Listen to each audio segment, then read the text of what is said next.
Hello, I hope you're having a good virtual conference. My name is Ashish Singh, and I lead the data and analytics architecture team in Caterpillar. And I'm going to be talking about how you can use cloud native machine learning services with data cloud technologies for advanced analytics, which is a different approach than has been traditionally used. My agenda for today is divided in three sections. First, I'm going to talk about why do we need data cloud for advanced analytics and what is the compelling reasons behind it. Then I'm going to propose an architecture pattern on how you can use data cloud for advanced analytics. Then go deep dive into a couple of topics in that around data modeling and partitioning and how you use native external functions and built-in visualization as key capabilities for that. And then lastly, I would cover how you integrate the data cloud with cloud machine learning technologies.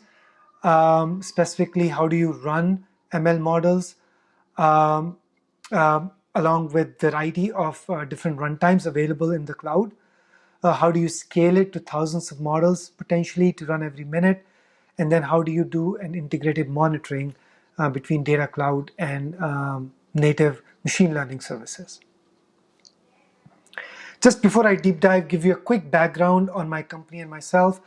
Caterpillar, as you might likely know, is a well-known heavy manufacturing company. We have been in business since 1925, more than 95 years. We make more than 200 finished products, many of them heavy machinery in construction and mining and other industries. We were upwards of 50 billion revenue last year, and is one of the key companies that you would typically monitor for a Dow Jones Industrial Average, for example. About me quickly, as I mentioned before, I lead the analytics and architecture group within CAD Digital. I've been involved heavily in building the next gen digital platform for Caterpillar, and a key part of that is the analytics capabilities that I'm going to talk about today. I spent several years in Cummins, about 18 years before I joined Caterpillar, been with Caterpillar in various roles for about 6 years now. So Caterpillar Digital Vision, it is very similar to other manufacturing companies that are doing digital capabilities. It helps us provide an insight into our products. And the way it provides insight is through a lot of data that is coming from our telematics hardware devices that are in our products. There are several improvements we can provide to our customers, from productivity, which allows them to have a better fleet management and fleet utilization of the machines that they have, to profitability, to allow them to sell more parts and services based on leads that can be provided based on the telematics data, and safety improvements that can come through alerts and predictive failures, or predictions about failures rather, of the parts in the machines.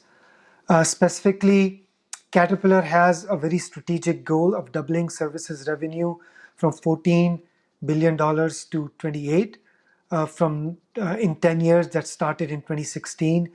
And the digital platform we are building is a key enabler of achieving this strategy for Caterpillar.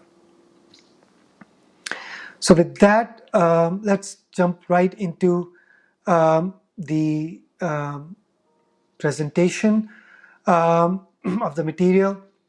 So if you take a step back and look at the continuum of use cases in the analytics space, from the traditional BI reporting and dashboards to very modern and emerging machine learning use cases and deep learning use cases, typically companies tend to use a variety of different data persistence technologies, from traditional relational database to time series specialized databases.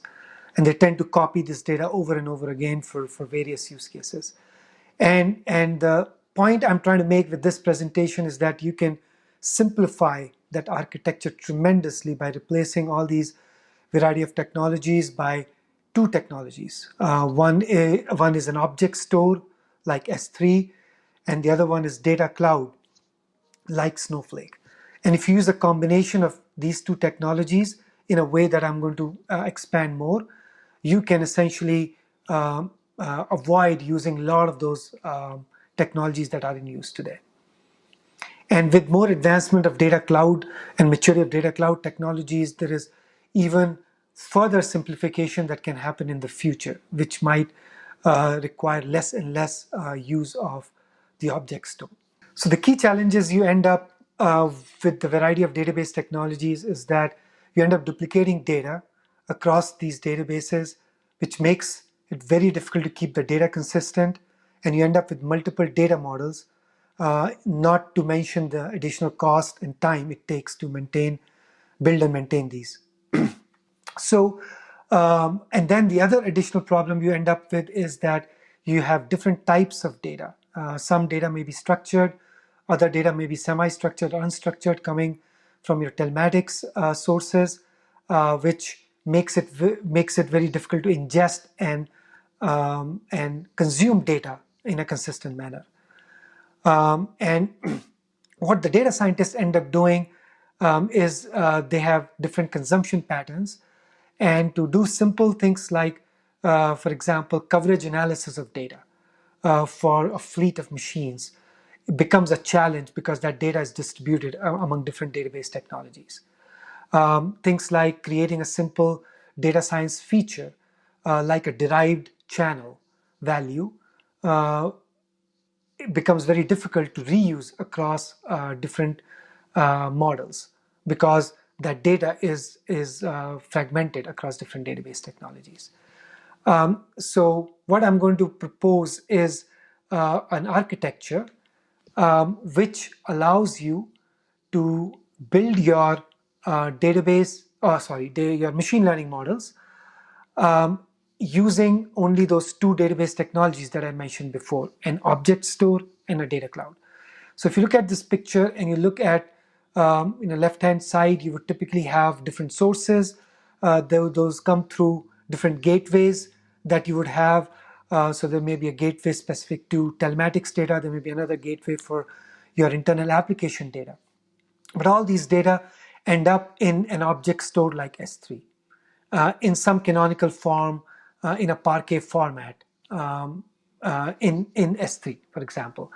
And then what you do is you use the native connectivity from the object store to a data cloud.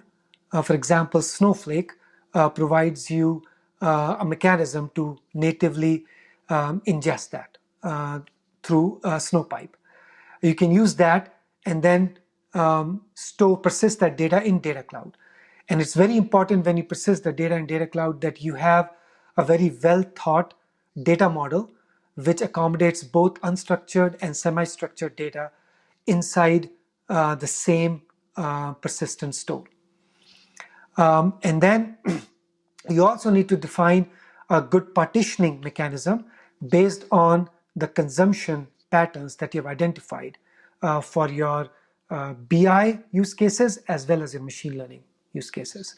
So after you have persisted the data in the right data model and you've partitioned it correctly, then you can start leveraging the functions of the data cloud natively to do a lot of that machine learning functions that you would have required other third-party tools.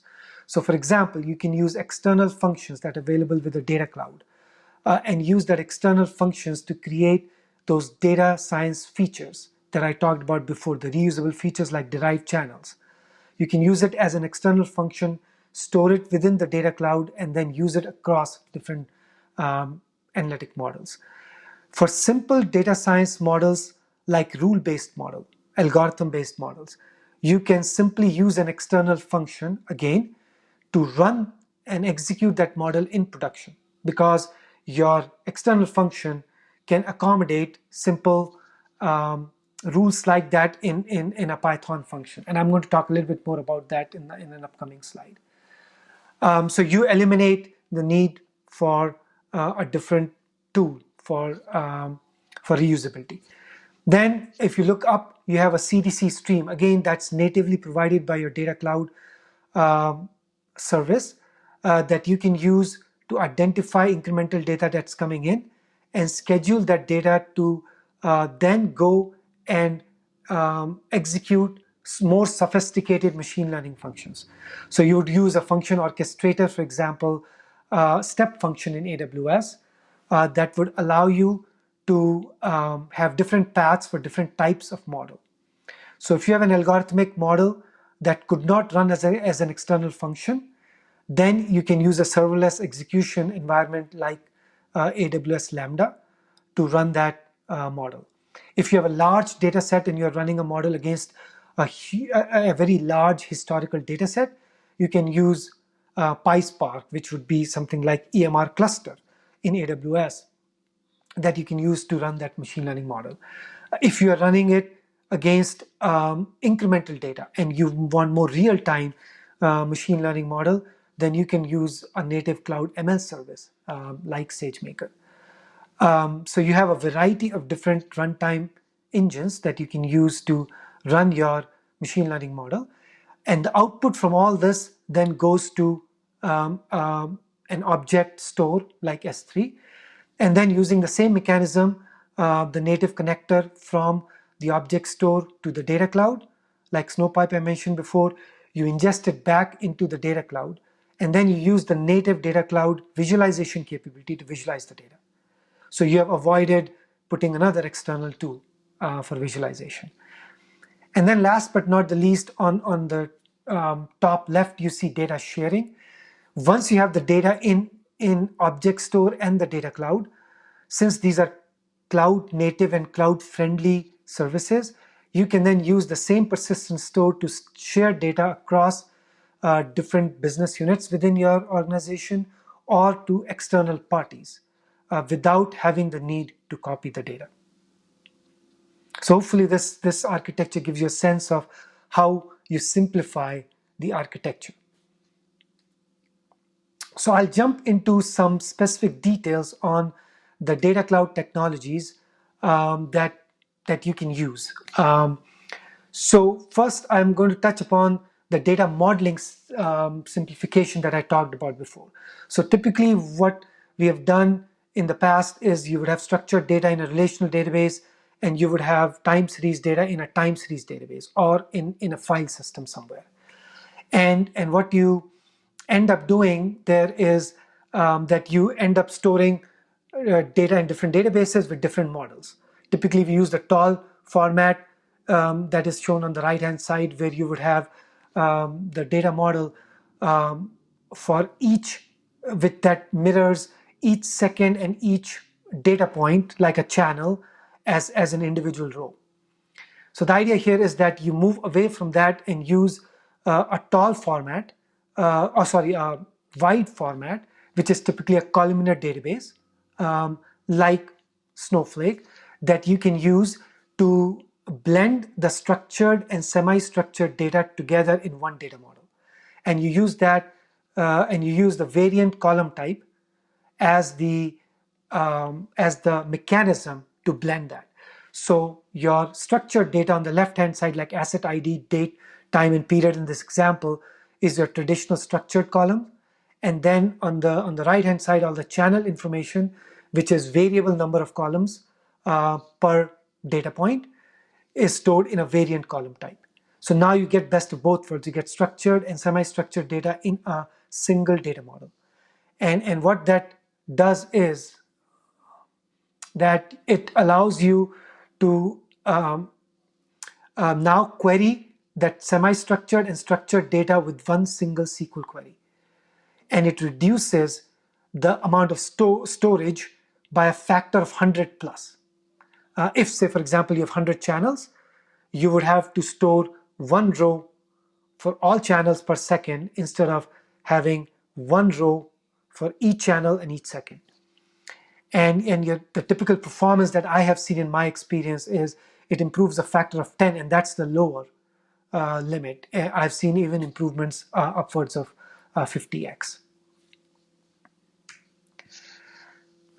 So if you think about partitioning, once you have modeled your data and persisted that data in a blended data model for structured and semi-structured data, one very important aspect to make the performance consistent for all different use cases, from a BI workload to a machine learning workload, is to make sure you understand the consumption pattern of your use cases. And based on that performance of consumption patterns, you would identify the partitioning scheme, and you will identify those key columns and attributes that would be the partitioning key for your columnar database, like Snowflake. And if you do that right, it can make a difference between minutes versus seconds in your query performance. In my experience, for example, we had table upwards of 100 billion rows, had partitioning of 6 million, because we identify those key attributes that would partition it at that granular level, and we would get 1 to 2 second query time across the board, whether it was a BI dashboard in a Tableau, for example, or it was running a SageMaker workload running against the same data set. I mentioned external functions before in my reference architecture, and here is a little bit of deep dive into external functions. External functions have been around with relational databases for a long time, but I don't think they have been used to their full potential. So when the external function work very similar in concept, but very differently in actual implementation in a data cloud. So in external functions allow you to link your function with individual data rows in your table within a data cloud. So the way it works is that when you call an external function within a select statement in your data cloud, it would invoke that external function through the native cloud API. So if you're running it on AWS, for example, it's going to invoke AWS Cloud API Gateway. And that gateway then invokes a serverless execution function, for example, Lambda, to execute that Python function externally. And the link to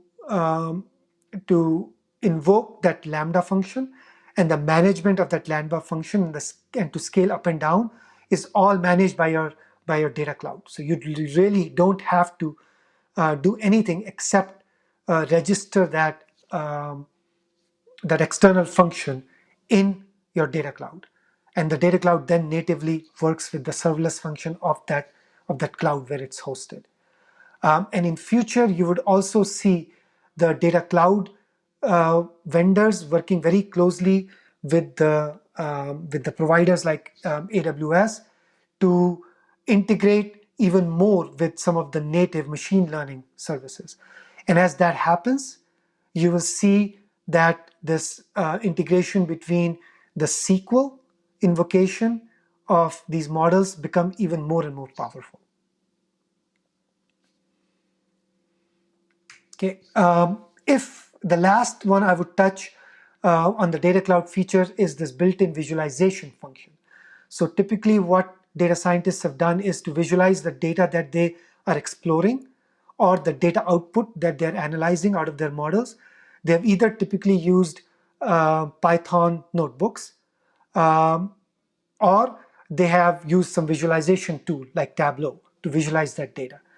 And neither solution is really efficient, because in a Python notebook environment, they have to write a bunch of code and they have to keep writing code to visualize the data. In Tableau, you have to maintain another special environment and have this additional cost of visualizing it.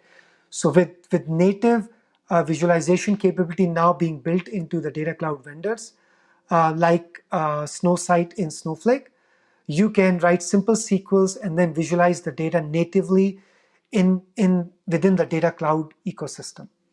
So if you have your input data, which is all the data that's persisted inside Data Cloud, and you are putting the output data that I mentioned in my reference architecture going back into the Data Cloud, you have both the input and output data available right there in that platform. And all you have to do is run SQLs to visualize the data.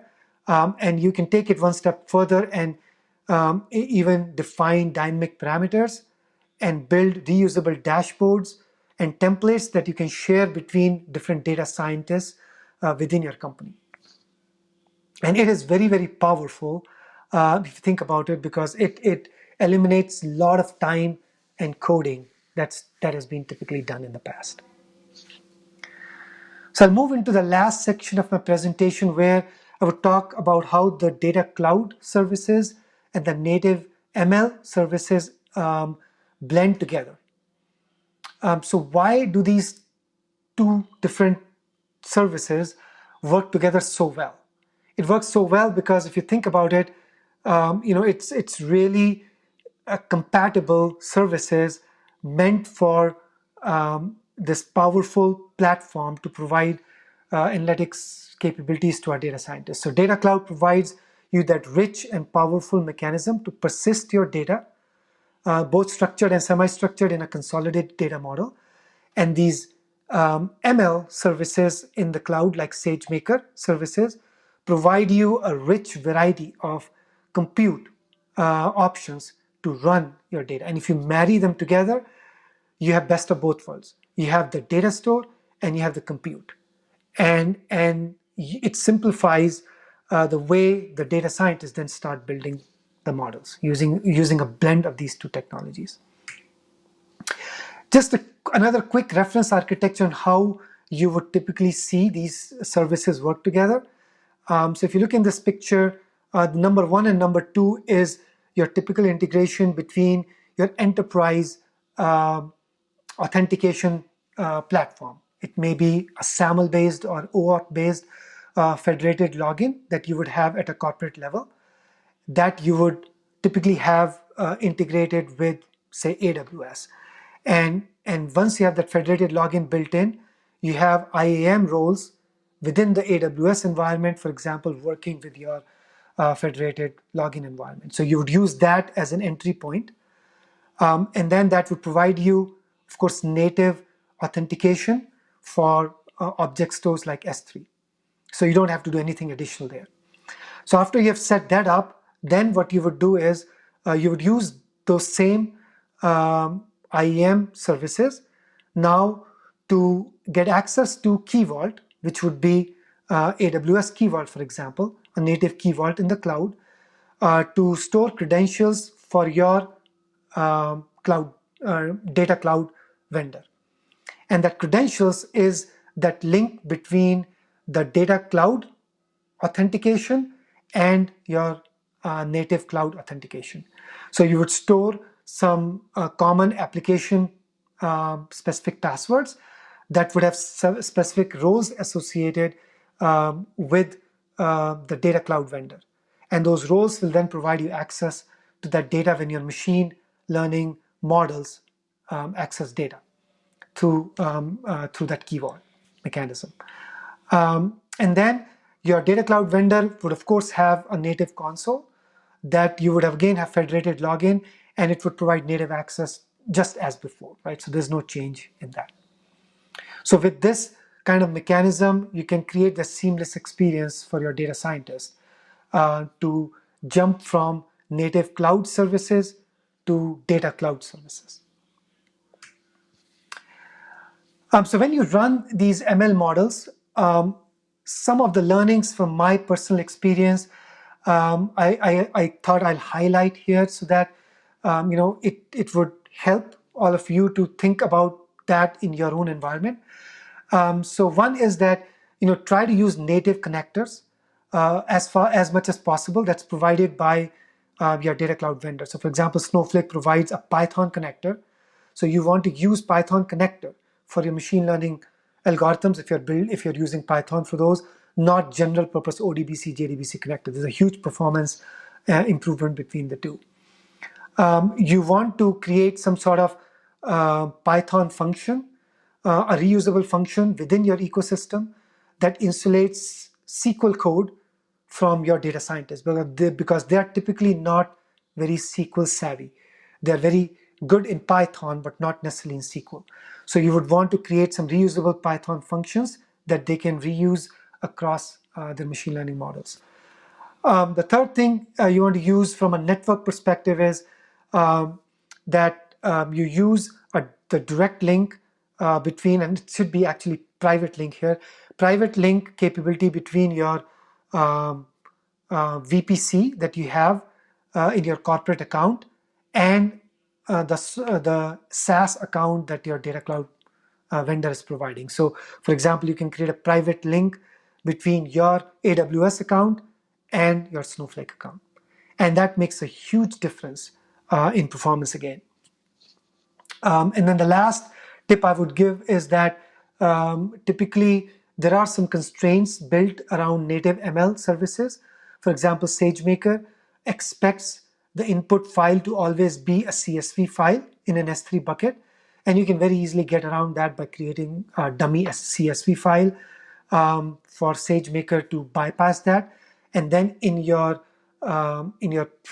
preparation portion of your machine learning model, you can connect to data cloud service and query data that way. How do you scale these ML models? So the way we found best to scale is to put a queue in front of your ML models.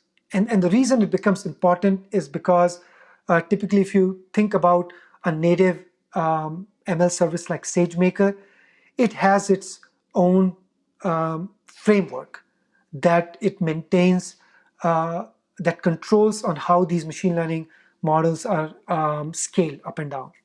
And that may or may not necessarily work for your particular environment. If it does, great, you don't need a queuing mechanism.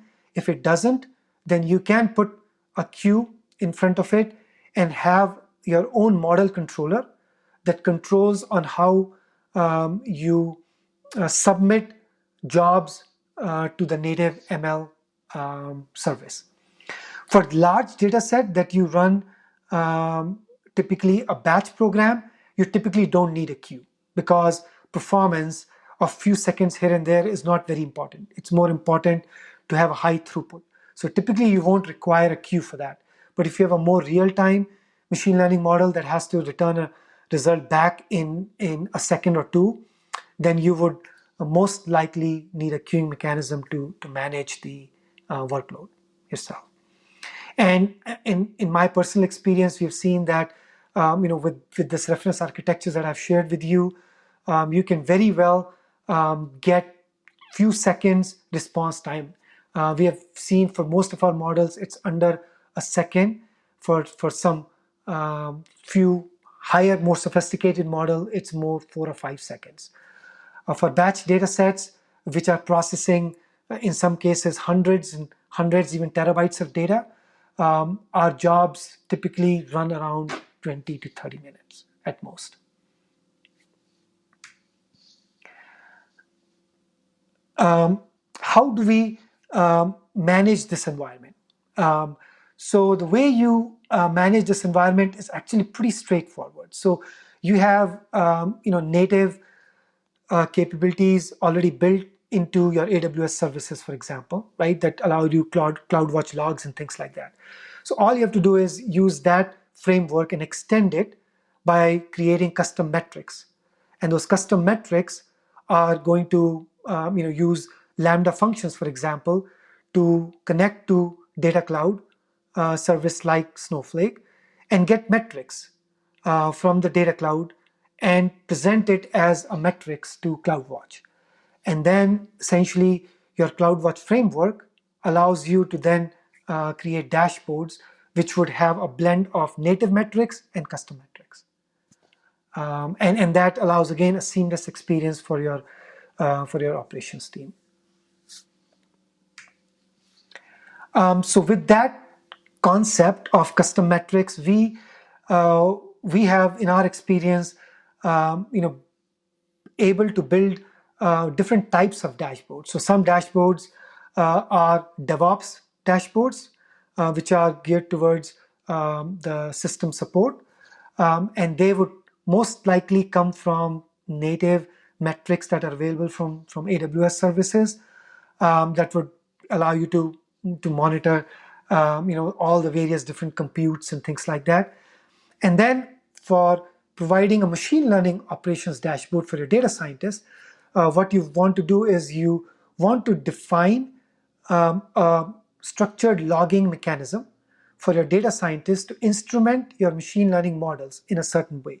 So you would prescribe certain things that they have to do in each machine learning model, so that prescribed logging then allows you to capture that log and then create dashboards seamlessly using the same framework.